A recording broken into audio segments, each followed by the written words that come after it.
komen, dan subscribe ya. Nama channelnya Pak? Apa saya? Nurdin Keling. Nurdin Keling. Ingat Nurdin Keling, subscribe. Sip. Karena rusaknya tanah, kemudian krisis air karena rusaknya tanah, kemudian krisis energi, rusaknya tanah. Berapa banyak para penambang itu yang membiarkan setelah selesai, kemudian tanah itu dibiarkan. Jangankan batu bara dan lain sebagainya, penambang pasir pun ketika selesai diapain itu tanahnya? Dibiarin. Menjadilah danau gitu kan, danau galian pasir. Ya kan, tadinya tanah gunung gitu kan, kemudian dipecah terus habis, gitu kan, batu. Lihat aja perjalanan di Karupin atau Parung Panjang. Gak kelar-kelar itu. Berarti manusia emang serakahnya luar biasa, rakusnya luar biasa. Batu bara masuk ke perut, pasir, batu, semuanya masuk ke perut. Nggak ada berhentinya. Ya mungkin hari ini kita seperti ini, coba. Kita seperti ini aja masih bisa melakukan mengatakan itu. Coba kalau kita diberikan kesempatan dan posisi yang sama seperti mereka, mungkin kita lupa. Jadi semua ini adalah krisis dari rusaknya bumi dan tanah Indonesia. Mungkin termasuk kita yang membuat kerusakan di muka bumi. Stok pangan sudah kian hari semakin menipis. Gagal panen terjadi di mana-mana. Pertanyaannya lagi, kenapa terjadi krisis pangan? Satu, pertama, dunia dilanda krisis kapitalis. Dunia di krisis kapitalis. Hari ini kan cuma hanya segelintir orang yang berkuasa. Siapa gitu kan? Kemudian semuanya di kapitalis. Hanya beberapa kelompok orang saja. Ini yang menyebabkan terjadinya krisis pangan. Tidak mau berbagi, tadi saya katakan Indonesia falsafahnya adalah gotong royong. Apalagi kita berbicara tentang keislaman, gitu kan? Wa'tasimu bihamdillahi jami'an. Ini jadi yang menyebabkan krisis kapitalis. Apa yang tidak dikuasai oleh mereka? Bertani bagi petani. Bertani dari yang kecil sampai yang besar itu dikuasai. Petani modalnya cuma satu. Modal utama petani yang pertama adalah benih, yang kedua adalah pupuk. Ya, pupuk nih. Benih hari ini sudah dikuasai sama mereka. Pupuk juga sudah dikuasai sama mereka. Sehingga ketika petani mau menanam, dia harus beli benih. Beli dulu. Setelah beli benih, kemudian kan benih itu harus tumbuh. Ketika harus tumbuh, dia harus beli pupuk. Mau beli pupuk mahal. Belum nanti tanamannya kena apa, harus beli pestisida lagi. Terus kapan mau selesainya para petani? Sedangkan program negara kita di Indonesia ini punya program ketahanan pangan. Kalau benihnya harus beli, pupuknya harus beli, kemudian obat virusnya, hama dan lain sebagainya juga harus beli. Makanya kalau para petani di daerah, Bu, petani itu menanam cabai, beli benih cabai. Setelah cabainya panen, selesai, itu petani beli lagi tuh, beli benih lagi. Gak bisa tuh petani harus tanam dari buah cabai yang ditanam, gak bisa. Kenapa? Karena benih-benih itu sudah menjadi benih yang hibrida. Kalau benih hibrida gak bisa ditanam lagi. Makanya hasilnya tidak akan pernah sama dengan benih yang ditanam pertama. Misalnya, ibu beli benih nih, benih apa yang ibu tahu? Cabai dari apa? Dari mana pasarnya? Apa panah merah atau apa? Beli cabai, setelah beli cabai, tanam kan? Tumbuh kan? Berbuah nggak? Nah dari buahnya biasanya kalau kita mau tanam dari buah lagi, dari bijinya. Dari buahnya kita ambil bijinya, kemudian kita tanam. Itu tidak sama seperti buah yang pertama. Ya kan? Tidak akan pernah sama, karena apa? Dibuat seperti itu. Jadi biasa kalau kita mau tanam lagi, kita beli lagi. Cuma satu kali tanam. Padi juga seperti itu. Coba. Selamanya petani akan ketergantungan dengan dia membuat benih tadi. Begitupun pupuk. Pupuk beli pupuk NPK, beli urea, beli yang lainnya itu beli semua. Tapi alhamdulillah pemerintah berikan subsidi pupuk bagi yang punya KTA. Aku tanda kota tani yang nggak punya tetap harus beli. Tapi kan kalau yang namanya subsidi kan subsidi itu sesuatu yang kayak kita beli solar kan. Di solar itu kan apa? BBM subsidi. Kalau BBM subsidi biasanya apa? Murah. Kemudian kualitasnya ya, pupuk subsidi juga seperti itu. Berarti kita lebih baik ambil subsidi atau tidak? Tidak, untuk mengurangi beban pemerintah, gitu kan? Semakin banyak yang menggunakan subsidi, berarti semakin banyak negara memberikan anggaran. Nah, bagaimana supaya kita mendapatkan pupuk yang tidak tersubsidi, tapi kualitasnya lebih daripada pupuk yang ya kita buatlah dari sesuatu yang tidak bermanfaat, yaitu dari sampah. Mau sampah dari rumah yang sudah dimasak maupun yang belum dimasak, nanti kita olah itu menjadi probiotik atau dari jadi nutrisi atau dari jadi bakteri. Nanti probiotik itu atau pemurah itu bisa kita manfaatkan bukan untuk pertanian saja, itu bisa untuk septic tank. Tahu septic tank? Ya, jadi yang murai septic tank, agar septic tank itu tidak penuh, gunakanlah probiotik itu. Jadi bisa tuh. Jadi nggak perlu sedot WC. Sekali sedot WC berapa? 500 ribu berapa bulan? Setahun sekali. Nah, jadi kalau seandainya kita sudah menggunakan probiotik, nggak akan pernah sedot, Pak. Karena sudah ada penguraian. Misalnya satu keluarga cuma 3 bulan atau 6 bulan sekali masukkan larutan probiotik setengah liter. Nggak akan pernah kurai, nggak akan pernah sedot karena diurai itu di bawah. Nanti 1 tahun lagi tuang lagi setengah liter lagi. Tidak akan pernah berubah. Karena ini sudah kita uji coba di pesantren kan orangnya banyak. Waktu itu biasanya 2 bulan sekali sedot, Pak. Tapi setelah kita masukkan probiotik itu tidak lagi sedot karena terurai. Itulah yang disebut dengan ekologi tadi. Nah, di dunia hari ini, ya Indonesia termasuk dalam penguasaan kapitalis pupuk. Ketika Rusia dan Ukraina perang, pupuk itu susah. Langka ya. Kenapa ya? Memang yang ekspor itu pupuk itu dari sana. Padahal di Indonesia itu karena keanekaragaman hayati dunia ada 3/4-nya ada di Indonesia. Ini yang belum bisa dimanfaatkan sama kita. Ini belum dimanfaatkan sama orang-orang Indonesia. 3/4 hayati yang ada di dunia ada di Indonesia. Yang ini tidak pernah dimanfaatkan. Jadi bakteri itu banyak di Indonesia. Bakteri penyubur tanah, jamur penyubur tanah itu banyak di Indonesia dan ini tidak dimanfaatkan oleh orang-orang Indonesia dan para petani. Dia lebih percaya kepada pupuk sintetis, Pak, yang kita makan, yang kita hari ini digunakan oleh para petani itu kemudian untuk menyemprot memberi pupuk kepada tanaman yang ada hari ini itu dalam penelitian kemarin tahun 2023 di Italia dan Prancis, setiap buah dan makanan, setiap buah dan sayuran yang kita makan itu ada partikel mikroplastiknya, Pak.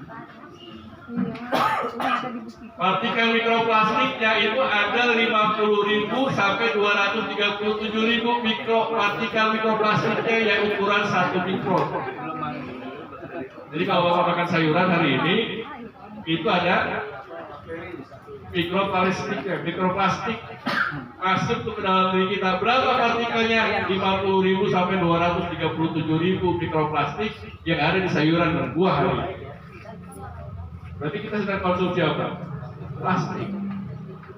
Itu masuk dari akar, itu masuk dari akar kemudian ke buah itu sampai. Kenapa? Karena ukurannya sangat kecil, 1 mikron.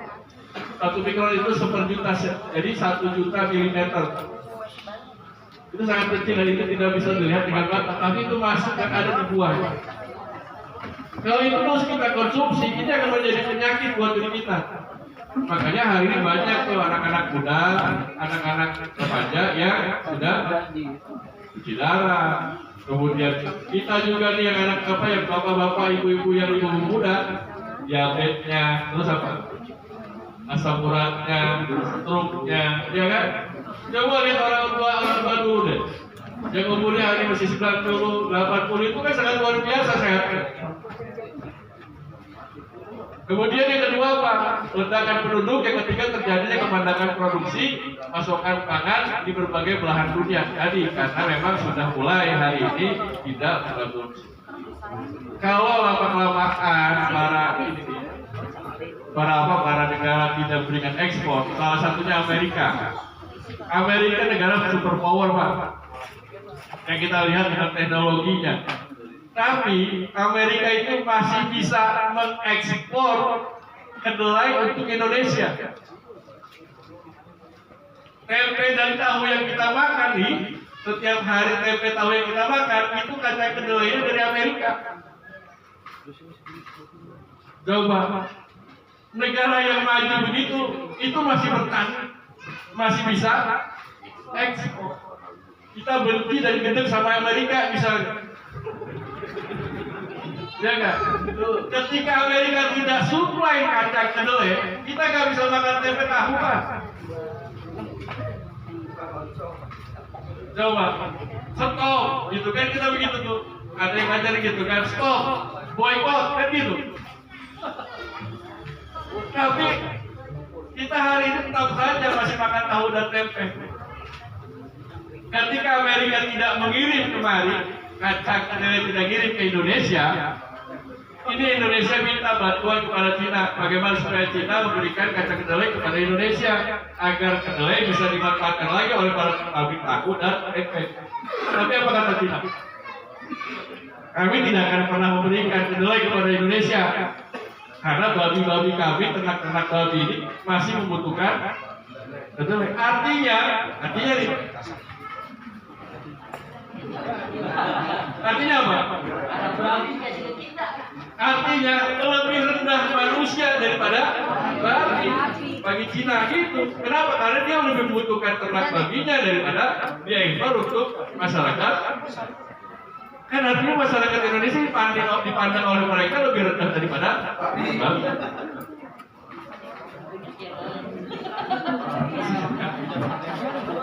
Ayo.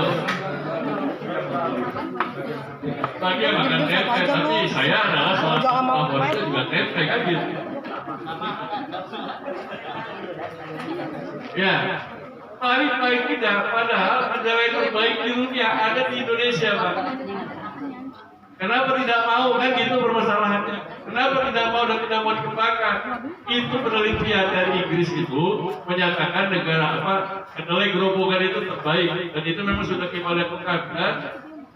Apa namanya sudah kita tanam Pak. Di Jawa Barat itu ada beberapa tempat kita tanam kedelai yang dari gerobokan. Tapi sekali lagi Pak, karena memang petaninya masih konvensional, ya kan harga pupuk dan biaya operasional lebih mahal daripada harga jual. Gitu. Jadi biaya operasional tidak menutup. Kenapa? Para petaninya tadi beli pupuknya, sahabatnya luar biasa. Negara lain kenapa bisa? Karena menggunakan alam, menggunakan pupuk alami mereka. Kita tidak menggunakan pupuk alami. Teman saya di Thailand dan di Vietnam, tahun 2017 kami bersama-sama bertemu dengan para petani organik. Jadi kalau di Thailand dan Vietnam itu menggunakan Roundup yang herbisida untuk apa namanya rumput biar mati. Nah para petani itu biasanya hobi itu Pak, pakai Roundup. Kalau di sana itu menggunakan Roundup itu satu kali menggunakan Roundup dendanya 1,5 miliar. Tapi kalau di Indonesia mah dijual bebas. Kenapa? Karena petaninya masih mau. petaninya masih mau. Kalau petani udah nggak mau, enggak, ya salah satunya penyuluhannya kurang, edukasinya kurang. Karena hari ini dianggap para petani itu sudah mapan dan sudah bisa. Kenapa? Masih menggunakan pupuk sintetik yang ada. Nanti kita akan menjawab. Pertanyaan kenapa terjadi stagnasi ini tadi sudah kita bahas. Nah, ada satu teman mengatakan bahwa tanpa teknologi maka petani akan selamanya miskin. Makanya hari ini banyak tuh menggunakan teknologi IoT, jadi dari jauh tuh bisa siram dengan smartphone, itu bisa siram sendiri, itu teknologi. Kemudian dengan kultivator, dengan traktor, dengan penggilingan berat, gitu kan, alat berat masuk ke dalam lahan pertanian. Apakah ini sebuah teknologi? Ya, padahal dengan teknologi berat tersebut, misalnya beratnya 2 ton, kebayang pemadatannya luar biasa. Semakin banyak beban berat di atas, semakin padat tanah. Ketika semakin padat tanah, itu semakin sulit untuk bertahan. Jadi ternyata teknologi juga tidak memberikan jawaban.